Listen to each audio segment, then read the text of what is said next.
Señoras y señores, bienvenidos, muy buenas noches. Gracias por estar con nosotros. Esto es La Silla Roja, este espacio abierto al diálogo, a la crítica, al análisis, a la reflexión. Sean todos ustedes bienvenidos. Esta noche recibimos al maestro Edmundo Jacobo. Pocos personajes en México con el conocimiento en materia electoral que Edmundo posee.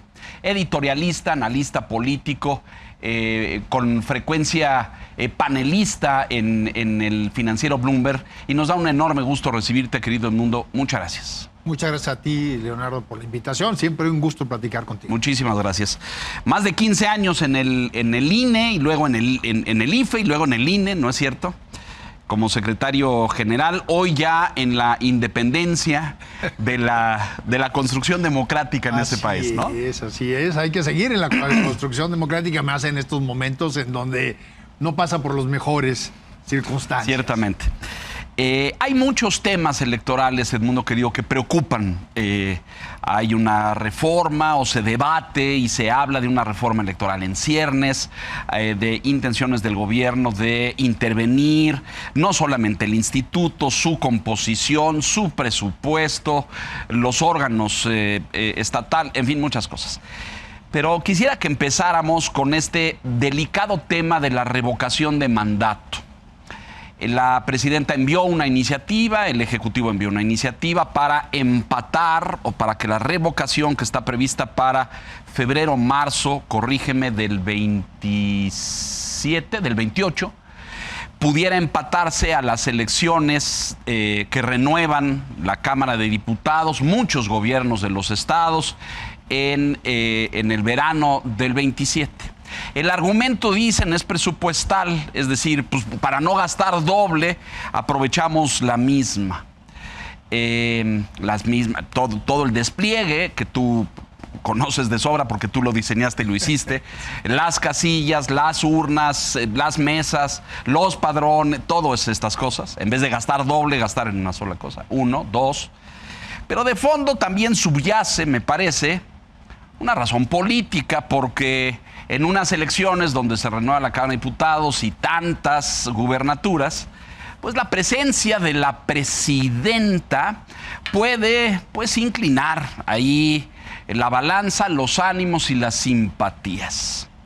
Y está este otro tema de fondo de la revocación de mandato. Es un resorte, a lo mejor operado por las fuerzas oscuras de Morena, para mantener a raya a la presidenta. En fin, son muchos temas, pero empezamos con lo que piensas acerca de la iniciativa de la presidenta y la viabilidad. Ya apareció en días recientes 1 o 2 consejeros diciendo que estaba muy difícil empatarlo. Quiero escuchar tu opinión. Bueno, primero que nada, te reitero, muchas gracias por la invitación. A ver, es una larga historia, o más bien una intensa historia en un periodo corto de tiempo. Me quisiera referir a eso. Primero que nada, fue el pasado 18 de septiembre cuando, a través del diputado Alfonso Ramírez Cuellar... Es correcto, sí. La presenta él. Se presentó la iniciativa. Pero creo que lo dices bien, porque todo el mundo sabe que Alfonso Ramírez Cuellar no es cualquier diputado. Es un diputado, por lo que se dicen los corrillos de Palacio, para referirnos a los clásicos, muy cercano a la presidenta de la República. Entonces no parecería cualquier iniciativa de cualquier diputado o diputada. Es Alfonso Ramírez Cuellar. 18 de septiembre.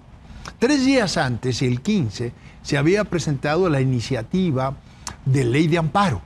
Estábamos en un momento de una discusión... Gran debate. Complicada. En agosto se había... Ahí sí, la presidenta de la República directamente en una mañanera anuncia que va a proponer una reforma electoral. Así es. Y el 11 de agosto, si la memoria no me falla, se constituye esta comisión que ella integra, que se publica en el Diario Oficial, que encabeza Pablo Gómez, ¿no? Que sale de la UIF justo para encabezar esta comisión. Entonces, estamos envueltos en una deliberación importante sobre temas que tienen que ver con reforma electoral, que tiene que ver con ley de amparo, y aparece también la iniciativa de revocación de mandato. Ahora bien, aquí en esto, la muy buena introducción que haces, ahí están involucradas muchas cosas. se incorpora en el 35 constitucional en el 2019 el derecho de la ciudadanía a solicitar la revocación de mandato. Esa es una reforma constitucional que viene del 19. Y ahí muy importante, porque luego la ciudadanía y el público, ¿se la solicita a quién? Porque una organización civil junta X número de personas y luego se la pide al Congreso, a la Cámara, al INE, ¿a quién se la pide? Sí. Bueno, primero que nada, es bien interesante cómo está redactada esa reforma y se incorpora, insisto, en el 35 constitucional, en donde están los derechos de la ciudadanía, los derechos políticos de la ciudadanía. Entonces se reconoce que es un derecho de la ciudadanía solicitar la revocación del mandato del presidente o la presidenta de la República, en este caso, fíjate muy bien, por pérdida de confianza. Esa es la causal. Esa es la causal. La ciudad, si ¿Pero a juicio de quién? Es muy ambiguo eso, ¿no? Lo que dice la Constitución es que al menos el 3% de la ciudadanía inscrita en el padrón electoral que solicite por pérdida de confianza la revocación de mandato, entonces se detona todo un proceso que llevará a las urnas para que la ciudadanía, si lo considera así, se le revoca el mandato. Ahorita vamos a los detalles técnicos, pero el criterio fundamental, y fue una iniciativa que promovió mucho Andrés Manuel López Obrador. Llama mucho la atención. Ya en el poder, ¿no? Ya muy importante. Eso es muy importante, en el poder. Él en la oposición, había promovido, por ejemplo, lo de consulta popular del 2012, pero esta reforma, que es del 19, él ya está en el poder. Entonces llama mucho la atención desde ahí. ¿Por qué?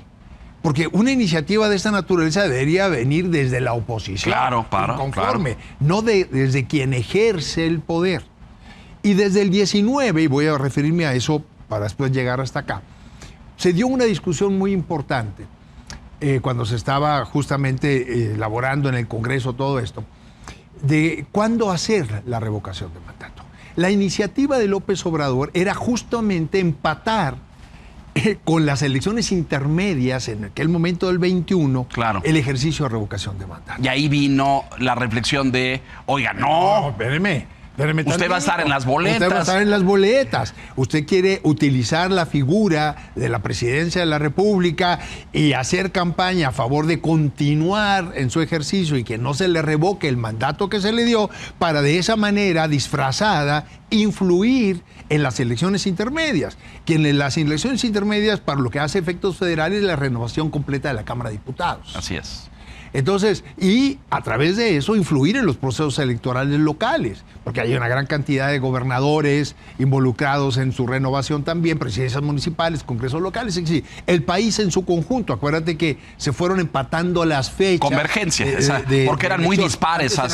Nos tomó más de 20 años hacer eso, corrígeme, ¿no? Exacto. Sí. Y todavía hay algunos estados que se desfasan un poco, por ejemplo, la gobernatura del Estado de México. Un año antes, sí. Exacto, de la presidencial, ¿no? Entonces hubo una gran discusión en el 19 justamente para que no sucediera esto. Al final se aprueba el derecho de la ciudadanía a solicitar la revocación de mandato, pero se desfasa y se dice, se puede solicitar durante los 3 meses siguientes a la conclusión de los 3 primeros años del mandato presidencial.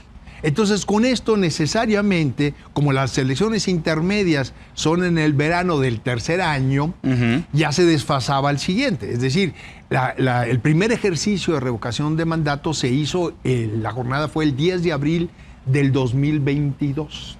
Esto no dejó para nada conforme a Andrés Manuel López Obrador, porque su intención era otra. Entonces, ahí, a punto.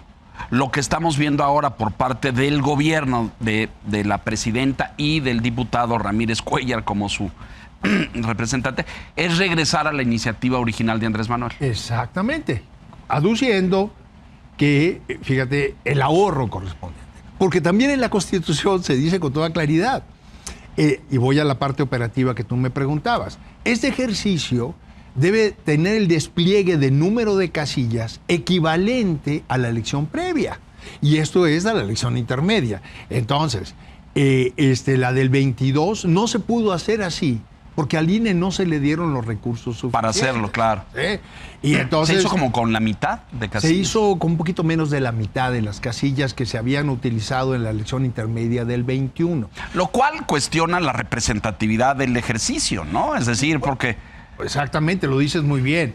Yo creo que tiene que ser, el despliegue tiene que ser del mismo tamaño del despliegue que se hizo para nombrar a un presidente de la República. Es de la misma gravedad nombrarlo que revocar su mandato. Claro, claro. Porque eso implica que se nombre a un presidente interino para concluir el periodo, como está previsto en la misma Constitución.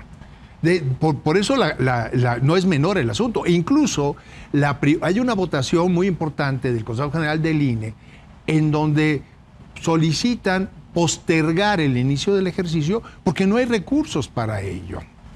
Porque llegaron las firmas en diciembre del 21, cuando ya se había aprobado el presupuesto del Instituto Nacional Electoral. Entonces, un despliegue de esa naturaleza cuesta mucho dinero, indudablemente, y entonces el INE adujo, no puedo atender el mandato constitucional porque no tengo los recursos para ello. Voy a hacer la historia corta, llegó el caso hasta la Suprema Corte y la Corte dijo, INE, haz lo que puedas con lo que tengas. En fin, entre ahorros del INE y algunas ampliaciones presupuestales, el caso es que no se pudo montar la cobertura total como y atender al texto constitucional en sus términos. ¿De acuerdo?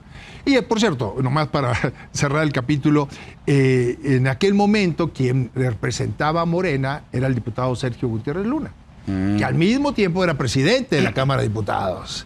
Y entonces interpone un recurso por esa decisión del INE ante el tribunal, diciendo que faltaron a la responsabilidad los acusando al INE. Acusando a los, porque fue una votación 6-5. A los 6 que, no, fíjate, votaron por aplazar el ejercicio. No por cancelarlo. No por cancelarlo. Interpone también otro recurso ante el órgano interno de control. Y ahora, muy recientemente, el titular del órgano interno de control revive aquel caso y considera que es una falta grave y lo turna al Tribunal Administrativo Federal para imputarle responsabilidades a los 6 consejeros. Espérame tantito. El titular del órgano interno de control tiene atribuciones para fiscalizar el ejercicio administrativo, no para meterse en decisiones político-electorales. O sea, ahí está invadiendo funciones. Invadiendo funciones. Terrible. Y 3 consejeros... O sea, quieren perseguir a unos consejeros. ¿Qué es? Absurdo, ¿no? Absurdo. O sea, ¿qué quiere decir esto?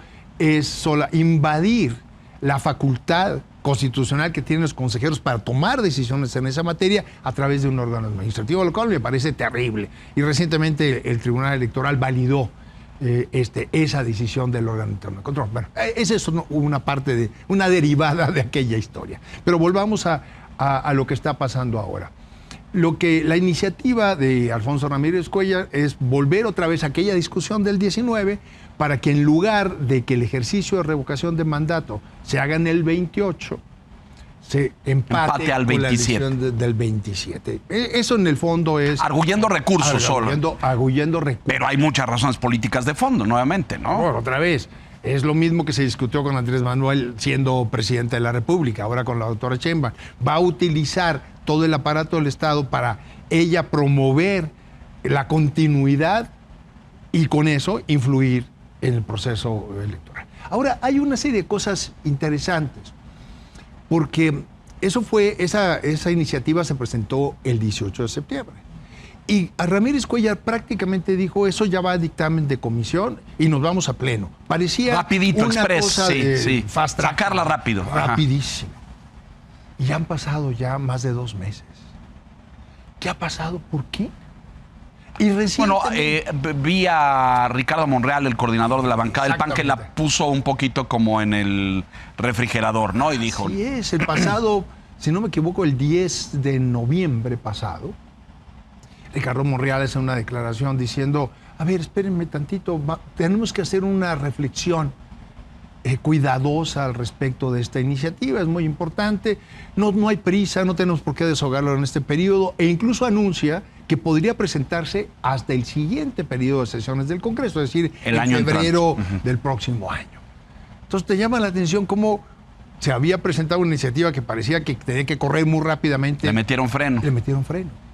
¿Cómo lo lees? Esa es una muy buena pregunta. No me gusta especular, y creo que hemos platicado mucho al respecto tú y yo, pero creo que sí hay que pensar por qué. A ver, ¿qué pasó entre el 18 de septiembre y el 10 de noviembre, por lo menos, que Ricardo Monreal le pone freno a la iniciativa?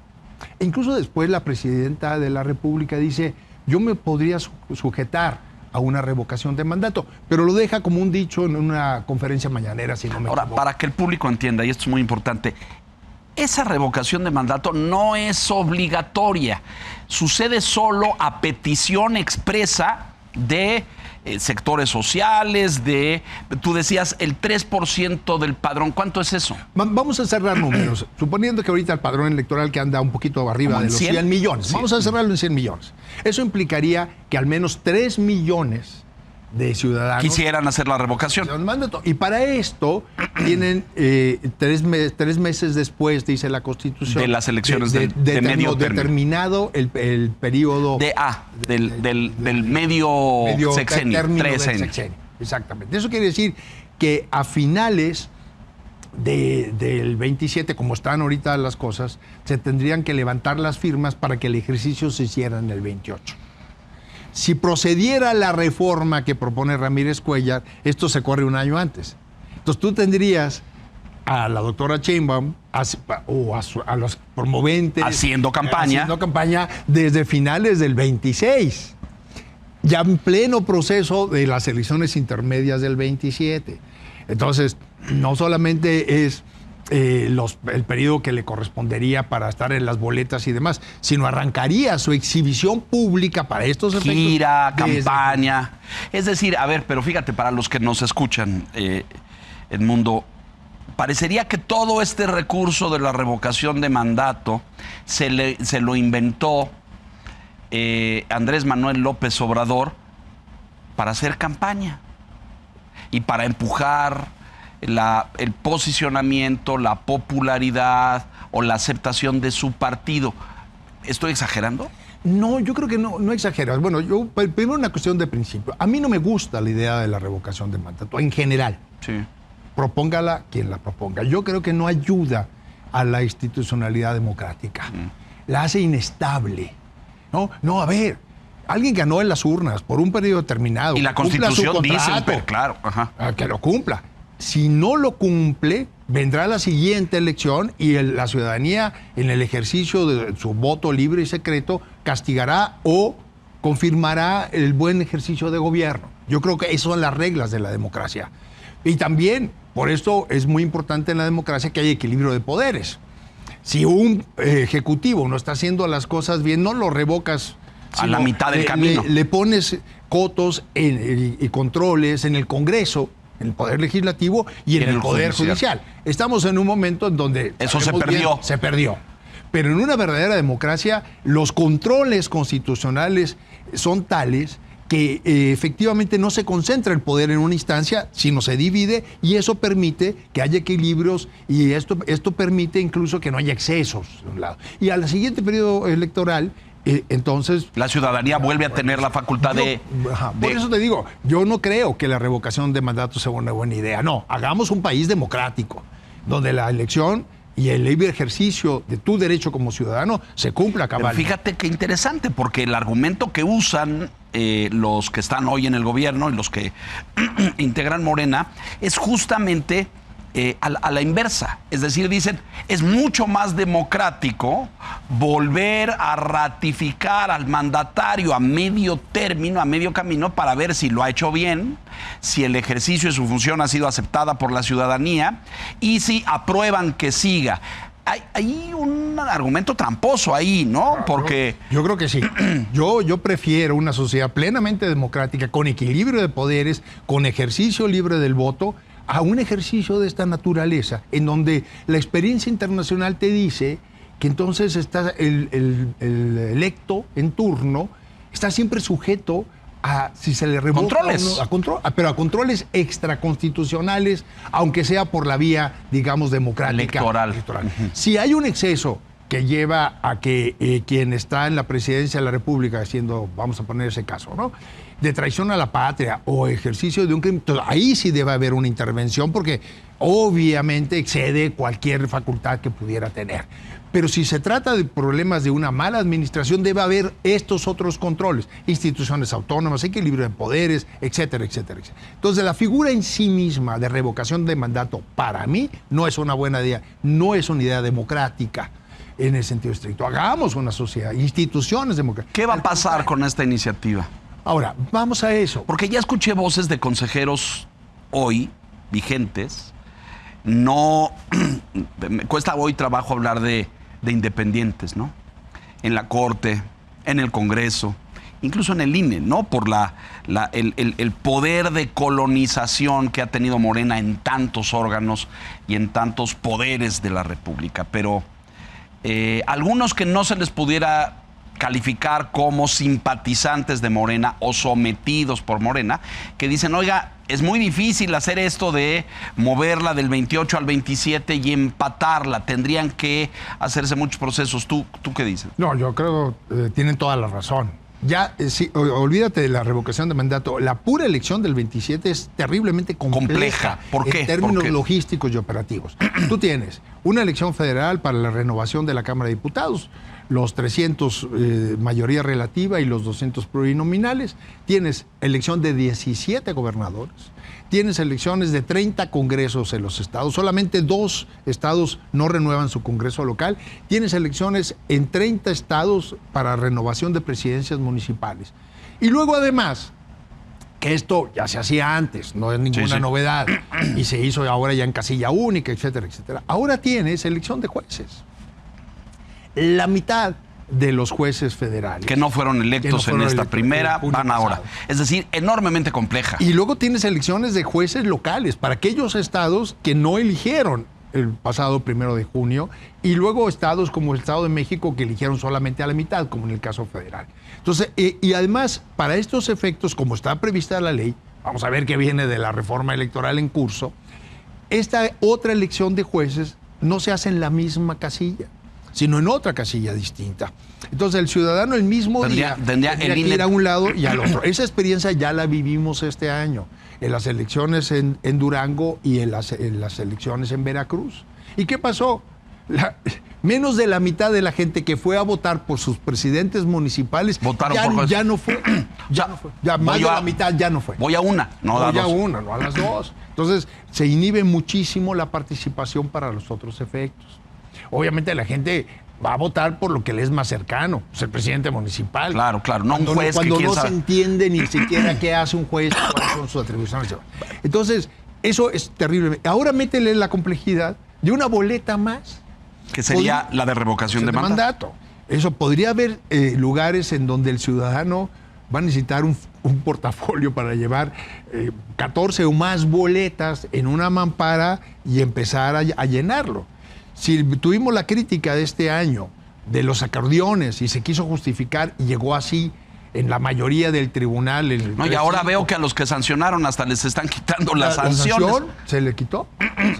A ver, nada más para recordarle al auditorio que esto es importante. ¿Cómo fue la única revocación de mandato que conocemos en la historia, que fue la del 22, donde qué nivel de participación tuvo y se juntaron ese 3% del padrón que la solicitó, Morena movilizó a sus huestes? ¿Cómo llegamos a eso? Bueno, del 1 de noviembre al 25 de diciembre del 21. No, del 21, tienes toda la razón, se levantaron las firmas. Se recabaron, llegaron al INE un poquito más de 11 millones de firmas. Pidiendo la revocación. De mandato. El INE tuvo que hacer un ejercicio muy rápido de verificación de dos cosas. Quienes firmaban estaban en el padrón electoral vigente en ese momento y por otro lado no hubiera falsificaciones, duplicidades o chanchullos. Sí. Cuando se rebasó la cifra de los 3 millones, el INE paró el ejercicio. Dijo, por lo menos cumplen con el requisito mínimo. Correcto. Para ahorrar tiempo, dinero y demás, porque imagínate, verificar todo eso, claro, en papel. Claro. Además, por cierto, una anécdota, quien la promovió fue una señora que ahora es diputada, Gabriela Jiménez Godoy. que es vicecoordinadora de la bancada de Morena en la Cámara de Diputados, y quien con su esposo está promoviendo un nuevo partido político que se llama Que Siga la Democracia. Pero bueno, ese es otro tema, es parte del anecdotario. Entonces, en ese periodo del 1 de noviembre al 25 de diciembre del 21, se recabaron las firmas. Con ese elemento, como está previsto en la Ley Federal de Revocación de Mandato, el INE emitió posteriormente una convocatoria, ya cuando la Corte le dijo, haz lo que puedas con el dinero que tengas. Y se hizo, si no mal recuerdo, el 10 de abril fue la jornada electoral. Por cierto, está previsto que el día de la jornada de revocación de mandato no puede haber ninguna otra elección. Claro. Por eso la iniciativa que está en curso ahora. Cambiarla. ¿Cuántos fueron a votar? 17.7 millones. De un padrón cercano a los 100 millones. O sea, participó el 17.77% de los que podrían participar. Obviamente, casi el 92% de los que fueron... Dijo que se quede el que está. Sí, porque había dos preguntas. Pero a ver, tú eres un experto en la materia. El que vote el 17% del padrón... Es muy bajo. ¿Le da representatividad al ejercicio? No. ¿Es un ejercicio auténtico? No, porque me hace otra pregunta bien importante. Para que sea vinculante... Eso. Pues, ¿Era 40? Correcto. 40%. Ah. O sea, para que la votación tuviera efectos, vamos Sí, sí. Y entonces obligara al resultado, ya si fuera, por ejemplo, si Que se se le vaya. revoca, Sí. porque son dos preguntas. ¿Se revoca el mandato por pérdida de confianza o bien que continúe hasta el término? ¿No? Si se revocara el mandato, tendría que haber por lo menos el 40% de participación. Estamos muy lejos. ¿Ni la mitad? Ni la mitad. El 17.7% participó en aquel momento. Entonces, a ver... Ese ejercicio no tuvo ningún efecto más que... Ahorita vamos a entrar a lo político después de la pausa, porque hemos estado solo en lo técnico y en todos estos aspectos, pero tú eres un experto electoral. Si participa menos de la mitad, ¿el ejercicio es útil? ¿Sirve a la democracia? Es decir, ¿es eficiente?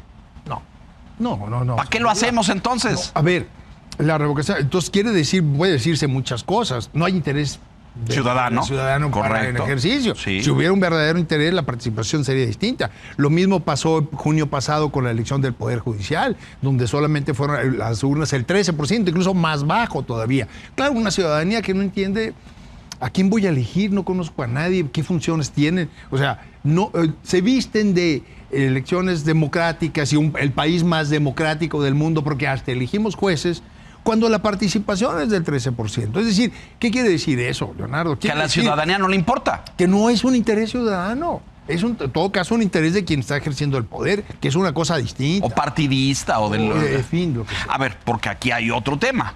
Hacer estas cosas cuesta mucho dinero. Y no solamente esa queja aquella del INE, decir, oiga, no me alcanza para hacer todo este despliegue, se hizo a la mitad, bla, etcétera. Sino que los partidos y el poder, el partido en el poder, pues tiene que gastar e invertirle un montón de cosas para hacer campaña, para que se sepa, para anunciarle a la ciudadanía que por favor vaya a las urnas. Cuesta mucho dinero, pero con una salvedad. En la reforma constitucional y la ley de revocación de mandato se dice que no participan los partidos políticos, que es un ejercicio ciudadano. O sea, los partidos tienen que estar calladitos. Es una cosa ahí... muy ambigua, ¿no? Muy ambigua, porque sí, la Corte incluso llegó esta cosa hasta la Corte, porque hubo... Bueno, aquella corte. Aquella corte. Y la Corte terminó diciendo, a ver, el espíritu del legislador era que esto fuera un ejercicio ciudadano.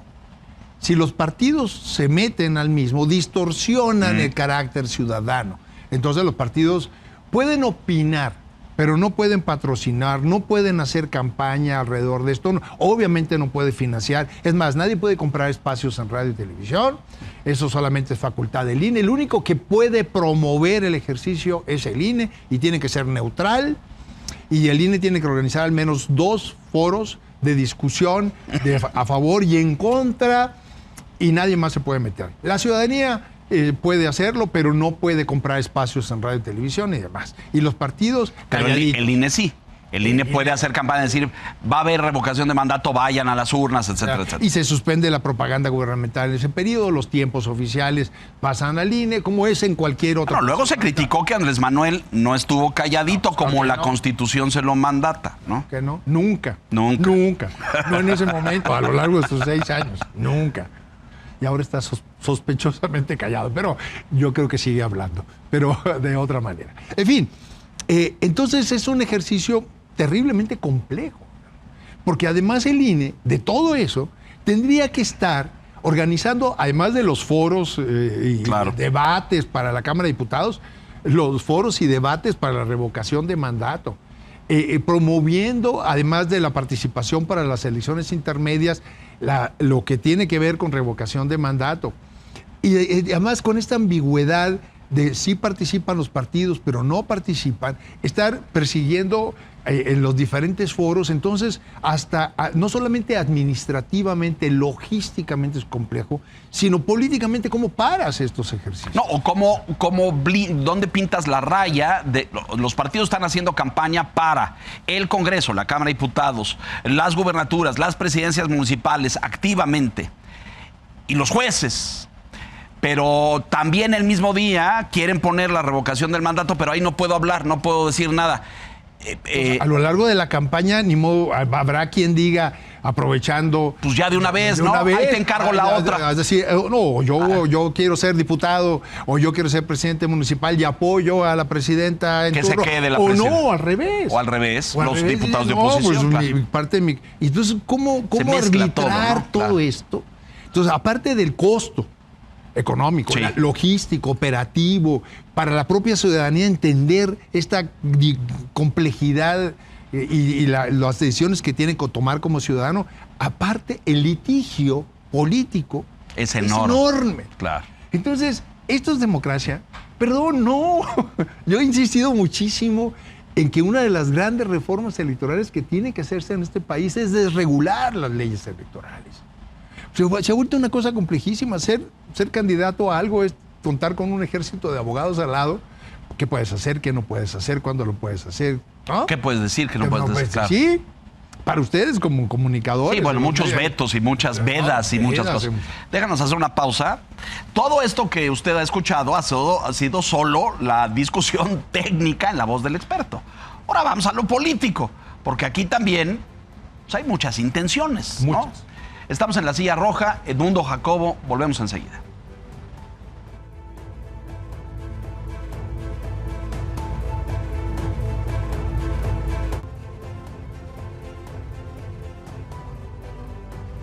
Estamos de regreso, Edmundo, muchas gracias. Vamos a incursionar en lo político, si te parece bien, porque pues hay mucho debate en torno a esto. Andrés Manuel, desde atrás, tiene el resorte de...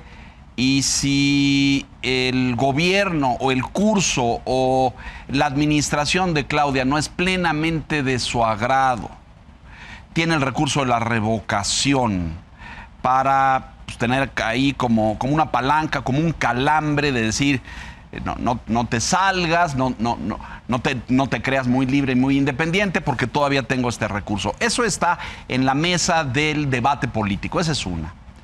Pero la otra es esta de la que hemos hablado, que es, pues, Claudia presente en las boletas para empujar el posicionamiento de su partido, ¿no? Donde, pues, evidentemente los partidos de oposición tratarán de ganar posiciones en la Cámara de Diputados y en las gubernaturas de los estados. Y otros nuevos partidos que están en camino y en formación, ya hablaremos de eso al final del tema, pero... en lo político, ¿cómo leer esta intención de Claudia y de Ramírez Cuéllar, que es el diputado que presenta esto, en el sentido de decir, vamos a empatarlas para ahorrarnos dinero? Suena bonito eso. Un argumento muy sobado por Andrés Manuel. Todo es muy caro, la democracia es muy cara, vamos a ahorrar, y entonces le quitamos casillas y le quitamos consejeros. Y ahí viene un poco, ahorita hablamos de la reforma. ¿Cómo lees todo esto? Sí, bueno, primero que nada, ¿cuánto cuesta la estabilidad política de un país? Es y si eso más caro lo otro. Claro, y si eso se puede poner en número, ¿no? Se puede cuantificar. Bueno, eso nos llevaría a otro tema en otra ocasión, claro, para reflexionar alrededor de eso. Pero a ver, a mí me llamó mucho la atención que surgiera la iniciativa, quién es el vocero, porque el mensajero describe mucho. Importa, claro. El medio es el mensaje, decía Marshall McLuhan. Exactamente. Y luego han pasado ya más de 2 meses, Ricardo Monreal aparece, espérenme con calma, podemos irnos hasta febrero a discutirlo. ¿Qué pasó? ¿Qué pasó en ese periodo? Porque están las dos lecturas. Pareciera que al interior de Morena no todos están de acuerdo en lo mismo, o que hay otros resortes en juego. O hay sucesos que a lo mejor la alta calificación de la presidenta de la República ya no es tan alta. Porque hay quien ha leído esto, como tú lo mencionaste muy bien, de que es un candado que tiene López Obrador para que en caso de que quien esté en la presidencia de la República en turno no siga los lineamientos de la 4T, haya una revocación de mandato y cambie. Pero también está la otra lectura, ¿no? Es decir, usa la popularidad y la fuerza de la presidencia de la República para incidir, como comentábamos antes del corte, en las elecciones intermedias. Pero aquí algo pasó entre el 18 de septiembre y el 10 de noviembre. Y el 10 de noviembre al menos, y lo que va corriendo. ¿Qué pasó? A ver, tienes ahí las inundaciones en Poza Rica, ¿no? En el camino.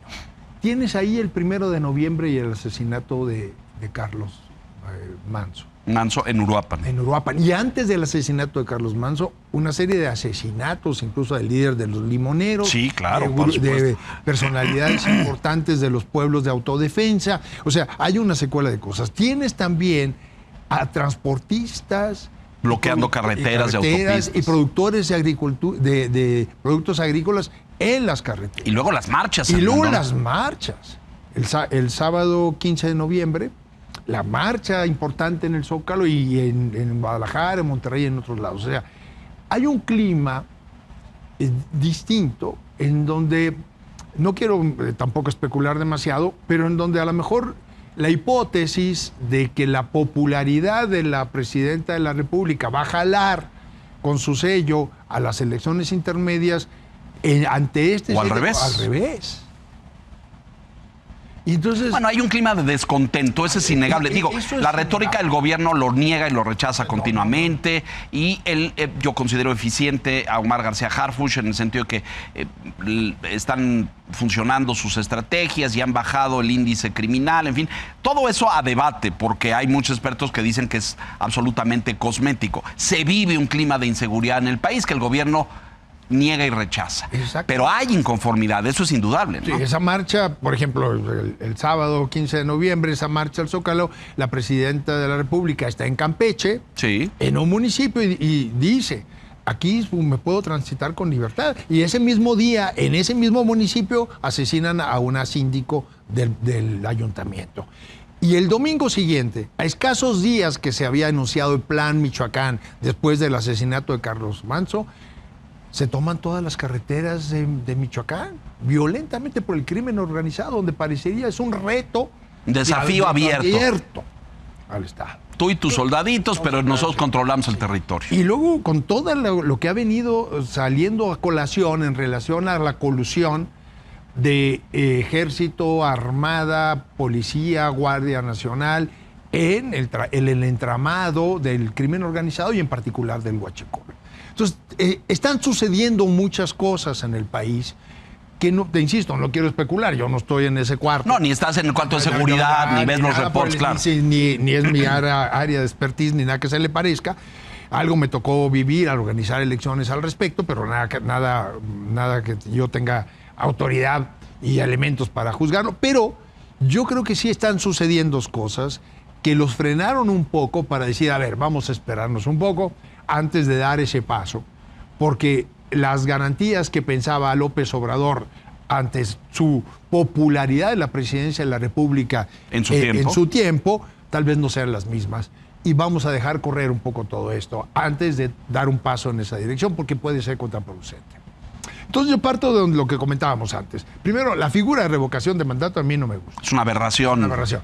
Pero también lo que está pasando en el país, la concentración del poder, el deterioro del equilibrio de poderes, el deterioro del Estado de Derecho y además el clima de inseguridad que se está viviendo en el país, donde la población ya no está haciendo solamente eco a una narrativa gubernamental de que todo está bien, cuando estoy viendo, cuando salgo a la calle, de que las cosas están mal, porque me asaltan en el microbús, en el autobús, tengo temor cuando mi hija, mis hijos salen de casa, van a regresar, no regresan, estás al pendiente, oye muchacho, ¿a qué hora vas a...? En fin, eso yo creo que está afectando de manera muy importante esa hipótesis de que entonces una alta popularidad de quien ocupa la presidencia de la República va a jalar consigo, en beneficio de Morena y el bloque dominante, los resultados de las elecciones intermedias del 27. Esa es mi hipótesis política, independientemente de que no me gusta, insisto, la figura de revocación de mandato. No creo que sea una figura que abone a la madurez ciudadana y la madurez de la democracia en un país. O sea, le pusieron freno, evidentemente la iniciativa está ahí, tendrá que ser procesada, aunque la haya puesto en el congelador Ricardo Monreal un ratito, pero eventualmente en algún momento del siguiente periodo, del año entrante, irá a comisiones y buscarán cómo hacerlo. Sería un desatino empatarla con las elecciones, pero también está en la Constitución. Así está la Constitución. Se tiene que hacer, es decir, es de estas deformaciones que se hicieron por los excesos y caprichos de Andrés Manuel, pero ¿podría no haber revocación? No, a ver, es que ahí está el asunto. A lo mejor vamos a jugar a las hipótesis. Se congela definitivamente la iniciativa y se programa, entonces se desfasa para el 28. Correcto. Podría haber ciudadanos al amparo del 35 constitucional y la ley federal de revocación de mandato que reúnan los 3 millones y tantas firmas que se requieren para solicitar la revocación de mandato. Así como está, no promovidos por el gobierno, sino a lo mejor por la oposición y por cualquier grupo ciudadano o grupos ciudadanos que lo soliciten. Y si reúnen verídicamente el porcentaje requerido, más de esos 3 millones de firmas, y son auténticas, y el INE las verifica, tendría que haber revocación de mandato, empezando el primer trimestre del 28. En eso estamos. Por eso es cuando juegas con estas figuras, simplemente pensando en la coyuntura política y cómo perpetuarte en el poder. Se te puede voltear la circunstancia. Invertir el asunto y meterte en un problema de inestabilidad política. Muy delicado, ¿no? Yo creo que es muy delicado. Es muy delicado. A ver, ahora déjame en la hipótesis contraria. El gobierno echa para atrás los fielders, dice, ya no le muevas por todas estas condiciones de clima, de popularidad a la baja. Tenía 80 y tantos hace un año y tiene 70, ¿no? Es decir, son 15 puntos, no, 15 puntitos en 10, 11 meses. Y vamos a ver qué dicen las encuestas ahora al cerrar noviembre. Después de las marchas y después de las inundaciones, todo eso. Bueno, muy bien.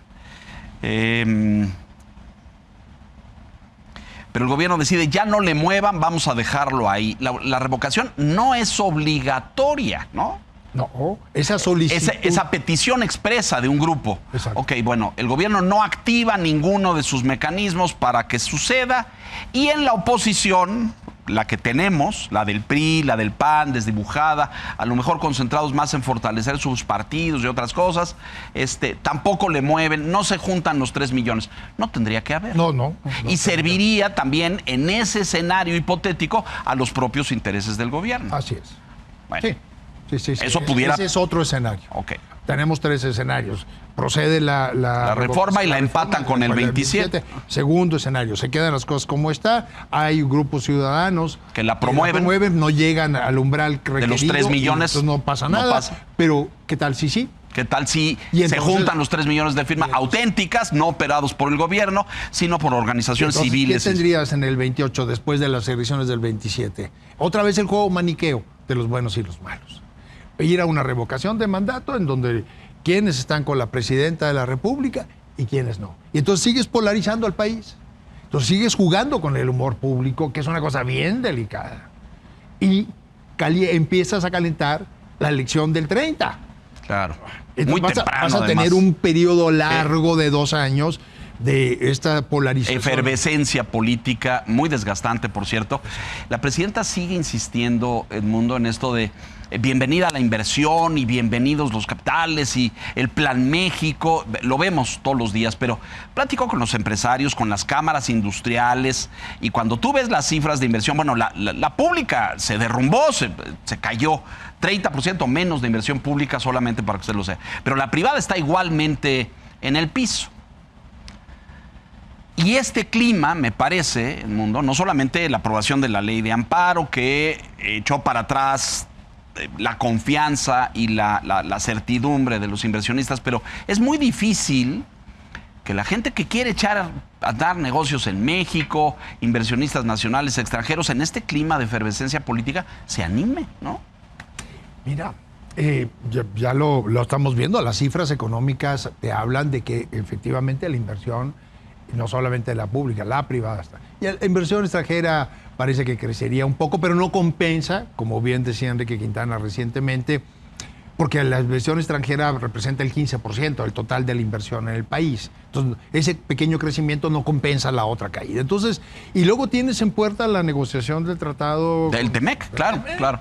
O sea, y tienes por otro lado la presión de Estados Unidos, del señor Trump, que tiene elecciones intermedias. Las propias, y que está metido y que México es un buen pretexto en su campaña, es un buen... Y es de esos de doble filo, porque tiene la parte migratoria o la parte de control de sustancias y de fentanilo, hasta el momento como favorables y positivos en la imagen de Trump internamente, ha logrado resultados, ha bajado bien, muy bien.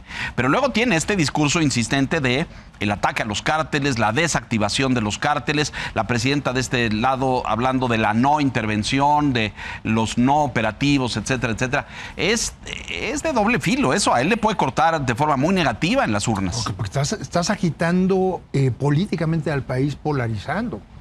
O sea, el discurso de la presidenta de la República en el desfile del 20 de noviembre es muy duro. Muy duro. Parecería que está viendo un escenario de confrontación muy fuerte y advirtiendo a los opositores, no jueguen con la... O sea, es decir, yo creo que hay un cálculo político desde mi punto de vista erróneo en ese sentido, porque sería un momento ante toda esta circunstancia de un gran llamado a una reflexión nacional respecto al tema de inseguridad, al tema de las negociaciones económicas, qué pasa con las inversiones. En fin, hay muchos temas sobre los cuales convocar desde una estatura de Estado, como jefa de Estado, no como jefa de partido, no como caudillo de un movimiento político, sino como jefa de Estado, porque lo amerita el Estado del país, y convocar a una gran reflexión, lo cual implica escuchar a otros y no solamente ser escuchada, que es lo que ha venido pasando.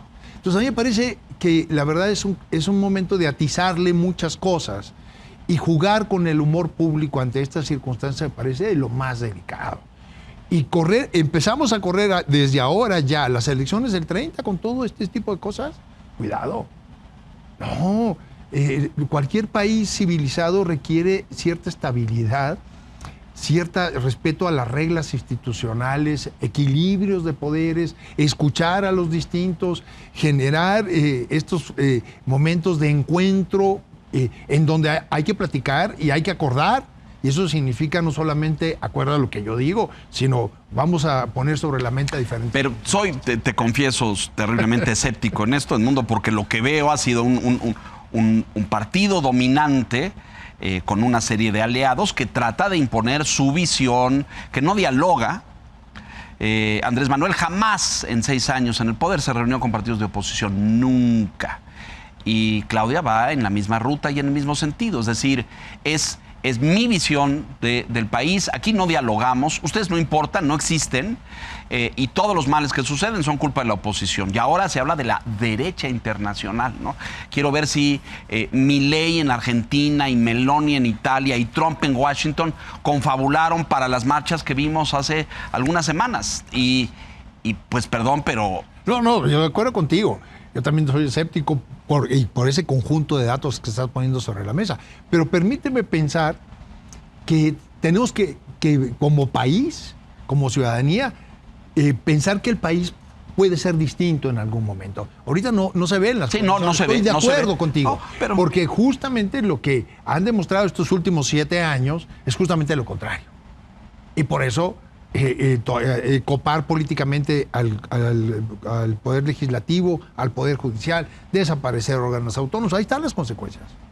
Y cuando tú concentras el poder de esa manera, entonces parecería que te vuelves muy, muy fuerte y realmente te vuelves muy frágil, porque te empiezas a alejar de las diferencias y la diversidad de una sociedad. Este embriagarse en la concentración del poder también lo que Tiene hace su costo. es perder de vista un país. Claro, pues veo solo lo que yo quiero, ¿no? Veo mi realidad, mis datos, etcétera. En fin, se nos acaba el tiempo, querido Edmundo. Vamos, yo sé que tú estás en el proceso y en el trabajo de formación con muchas asambleas de nuevos partidos y de nuevo partido para ampliar el panorama político de este país y ampliar las opciones, ¿no? Y me parece muy valioso. Tal vez entiendo que no sea este el momento para abordar de fondo, porque están en el proceso de recabar firmas y de asambleas y de todas estas cosas.